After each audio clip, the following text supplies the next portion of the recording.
নির্বাচনের নিচে দিয়ে আরেকবার সবাইকে স্মরণ করিয়ে দিতে চাই, এই মেট্রো রেল এবং পদ্মা সেতু সহ যত ফ্লাইওভার এবং উন্নয়নের গল্প আমরা শুনেছি সেগুলো স্রেফ দুর্নীতির কারখানা ছিল। দুর্নীতি করার জন্য এই ধরনের প্রজেক্টগুলোকে তৈরি করা হয়েছে এবং কোনো ধরনের ন্যূনতম মান নিশ্চিত না করেই এগুলোকে তড়িঘড়ি করে নির্বাচনের গিমিক হিসেবে ব্যবহারের জন্য উদ্বোধন করা হয়েছে এবং এই শহরে প্রাণ দিয়ে প্রমাণ করতে হয় যে এই মেট্রো রেল ত্রুটিপূর্ণ। এর আগেও মেট্রো রেলে আমরা দেখেছি ত্রুটি ধরা পড়ার পরেও মেট্রো রেল কর্তৃপক্ষ কোনো সুষ্ঠু ব্যবস্থা নেয় নাই। সংগ্রামী বন্ধুরা, এই ঢাকা শহরে আমরা সকালে যখন ঘর থেকে বের হই, দিনের বেলা সারাদিন কাজ করে রাতে যদি আমরা জীবিত অবস্থায় বাসায় ফিরি, সেটাই আমাদের জন্য আল্লাহর সবচেয়ে বড় নেয়ামত। অথচ এই শহর তো এইরকম হওয়ার কথা ছিল না। এই শহরে তো এতগুলো মৃত্যুহার থাকার কথা ছিল না।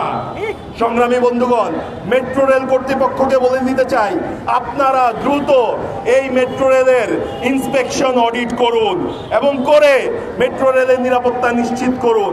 যদি পরিপূর্ণ নিরাপত্তা দিয়ে মেট্রো চালাতে না পারেন, তাহলে সংস্কার কাজ ব্যতীত আপনারা এই মেট্রো চালায়েন না, নতুন করে আর কোনো মায়ের বুক আর কোনো বোনকে বিধবা বানায়েন না। সংগ্রামী বন্ধুগণ, এই ঢাকা শহরে যেটাকে বলা হয় মেগা সিটি, এই মেগা সিটিতে এখন পর্যন্ত কেন আমাদেরকে পানি নিয়ে দুর্ভোগের শিকার হইতে হবে? আমরা তো দেখছি হাসিনা সায়েদাবাদে হাজার হাজার কোটি টাকার ওয়াটার ট্রিটমেন্ট প্ল্যান্ট বানাইছে, দাসের কান্দিতে হাজার হাজার কোটি টাকা খরচ করে ওয়াটার ট্রিটমেন্ট প্ল্যান্ট বানাইছে। সেই ওয়াটার ট্রিটমেন্ট প্ল্যান্ট দিয়ে কেন কাজ হয় না?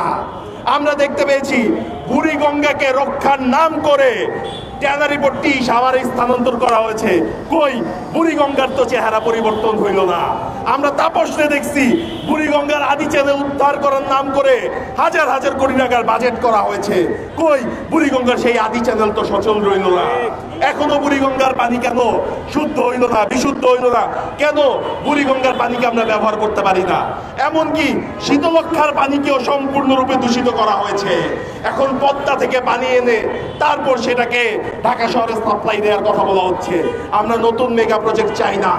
ঢাকার আশেপাশে যে নদী রয়েছে, বুড়িগঙ্গা, শীতলক্ষা, বালু, সেই নদীগুলোকে দূষণমুক্ত করুন, তারপর সেগুলোকে ওয়াটার ট্রিটমেন্ট প্ল্যান্টে পরিশুদ্ধ করার মাধ্যমে নগরবাসীকে এই পানির হাহাকার থেকে রক্ষা করুন। এই শহরে আমরা দেখতে পেয়েছি বিগত সরকারগুলোকে পানি সমস্যা দূরীকরণের নাম করে এলাকায় এলাকায় শুধু পানির পাম্প বসানো হয়েছে, যে পানির পাম্প প্রকৃতপক্ষে ভূগর্ভস্থ পানির স্তরকে অনেক বেশি নিচে নামিয়ে দিয়েছে। এই কারণে এখন আর কোনো পাম্পে পানি ওঠে না এবং ঢাকা শহরকে ভূমিকম্পের জন্য আরো বেশি ঝুঁকিপূর্ণ বানিয়ে ফেলা হয়েছে। অর্থাৎ বিগত সরকারগুলো সুপরিকল্পিতভাবে ঢাকা শহরকে একটি মৃত্যুর পুরীতে পরিণত করেছে। তারা এই শহরের কোটি কোটি জনতা একটি ভূমিকম্প কিংবা পানির হাহাকারে কিংবা মেট্রো রেলের গার্ডার ধসে পড়ে, ফ্লাইওভারের গার্ডার ধসে পড়ে এই শহরে যেন মানুষ মারা যায় তার সকল আয়োজন করেছে। সংগ্রামী বন্ধুরা, আমরা তো ভোট দিয়া মৃত্যুর সার্টিফিকেট কেনার জন্য ভোট দেই না। আমাদেরকে সচেতন হইতে হবে, আমাদেরকে সরকারের উপর চাপ প্রয়োগ করতে হবে। অন্তর্বর্তী সরকারের স্থানীয় সরকার উপদেষ্টার আন্ডারে ওয়াসা রয়েছে, ঢাকা সিটি কর্পোরেশন রয়েছে। আমরা তার কাছে অনুরোধ জানাতে চাই, আপনি এই দুটো সংস্থাকে চাপ প্রয়োগ করে নগর সেবা উন্নয়নের জন্য তাদেরকে বাধ্য করুন। আমরা জানি এই দুইটি প্রতিষ্ঠানে এখনো ফ্যাসিবাদের দোসরেরা রয়ে গিয়েছে। তারা এই সরকারকে সর্বাঙ্গভাবে অসহযোগিতা করছে।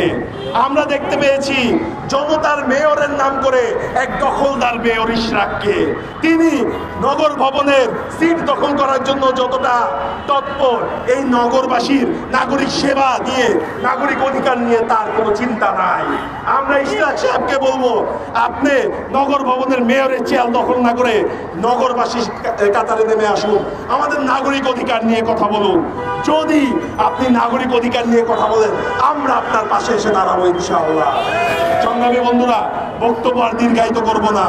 রাজনৈতিক নেতাদেরকে বলে দিতে চাই, আপনারা যদি নগরবাসীর নাগরিক অধিকার নিয়ে কাজ না করেন, জাতীয় নাগরিক পার্টির ঢাকা মহানগর নেতৃবৃন্দ নাগরিকদের পাশে দাঁড়িয়ে প্রত্যেকটি এলাকায় নাগরিকের যে সেবা সেটি নিশ্চিতের জন্য প্রত্যেকটি ওয়ার্ডে ওয়ার্ডে আন্দোলন করে তুলবে এবং আপনারা প্রত্যেকটি ওয়ার্ডে নাগরিক সেবা পৌঁছে দিতে বাধ্য হবে। ভোটের রাজনীতি করতে আসি নাই, নাগরিকের অধিকার নিয়ে রাজনীতি করতে আসছি। নাগরিকের অধিকার নিশ্চিত করবো ইনশাআল্লাহ। ইনকিলাব জিন্দাবাদ।